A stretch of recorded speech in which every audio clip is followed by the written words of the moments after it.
Hello and welcome to the Beer Jack Beer of the Week Drink Along. I'm Luke and today we're drinking a beer from Kererú. This is Cherry Peaks and it is a beautiful sunny day here in Auckland. I hope it's sunny where you are and it's a new year. Happy 2024.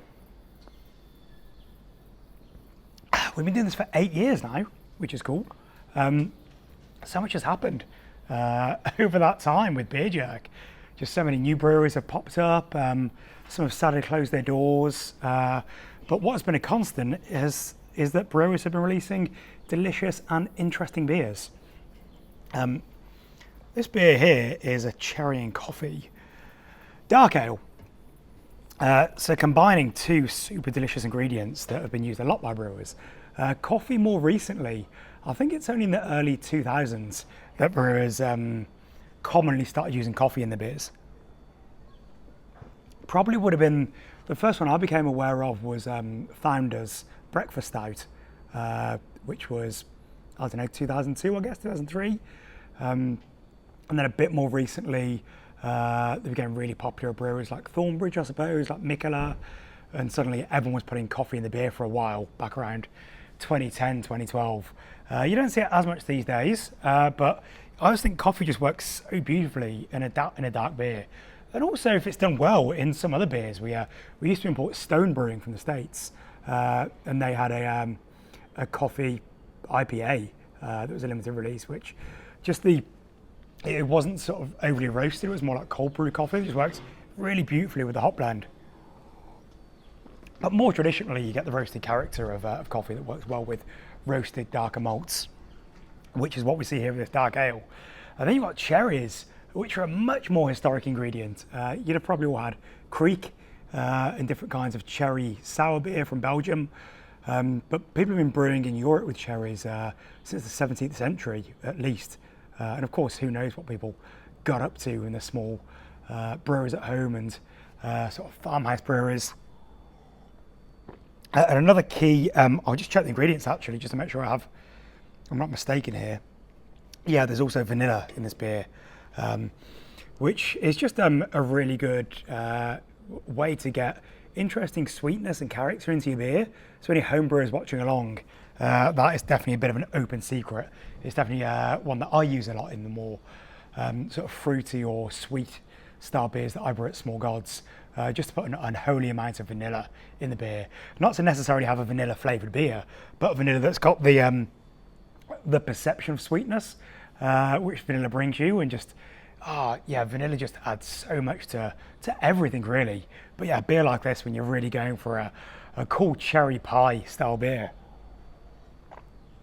And as always happens, and as I always like to remind people when we're drinking beers like this with adjuncts, everyone has different taste buds and everyone has different preferences.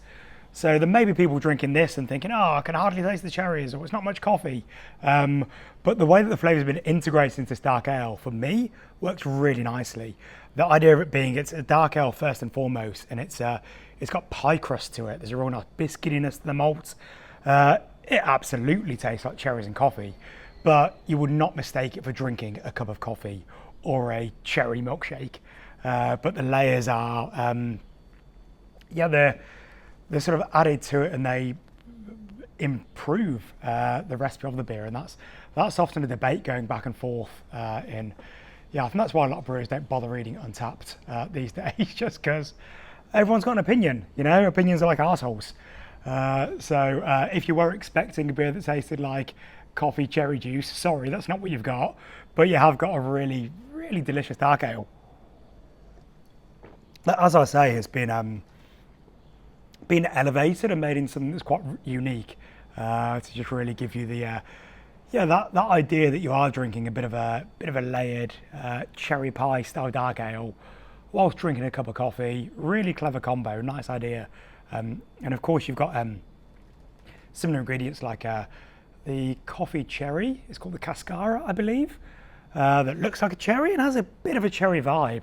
So I don't know what the links are between the genus of a cherry and a Cascara coffee bean. Likely none, but to me it often does bring it to mind, the sort of the coffee cherry. And of course, we're in January, so cherries are abundant. I've been eating a lot of cherries over the past week, getting a kilo for $10. So yeah, although it's a darker beer, really brings to mind New Zealand summertime with delicious cherries. If you don't know much about Kererú, they've been around for a while now. It's Natasha and Chris, who emigrated here from Boston. And they do all manner of really interesting beer. It's the barrel aged stuff that I'm super excited by. They're just interesting beers like with truffles and like the Paloma, the barley wines, the big boozy stouts that I get really excited by from those guys. But across the board, everything they do is quite interesting. They've been around, as I say, for a while, and from as far as I've known them, they've put interesting adjuncts into the beers and sort of pushed the boundaries with different styles, historic and European styles, as well as more modern, novel, interesting ingredients. And they're also known for their label work. You're never going to mistake a Kererú can. It's always got that sort of distinct look to it. And well, more recently, so Natasha does all of the artwork and design. So more recently, she's been delving into some a bit of a different direction with some of the artwork. But until quite recently, a lot of it was about brilliant cartoon birds and different characters that she would draw and design herself. So yeah, really cool visual identity with the Kererú brand. From a true family business, a husband and wife team working together, doing different parts of it to result in some delicious drinks and delicious looking packaging. Sorry, I'm drunk and talking nonsense clearly. Anyway, I'm going to go and continue enjoying the sunshine. I hope you've been having a fantastic summer so far. Hope you've been putting your feet up, relaxing, drinking some good beers. Next week we're going to be opening the doors again here at the Fridge and Flagon. So join us for a run on Monday if you've started a New Year's resolution. Fancy joining for a 5k run. We do that every single Monday with the Beer Jug Run Club. At 5:30 we go off on a 5k run and drink a beer afterwards. But apart from that, we've got the bar will be open Fridays and Saturdays as usual. Check out our website. We're back to shipping as normal from the warehouse on Monday. And Joe has uploaded a whole bunch of really interesting case deals. So you can get some brilliant bargains on there.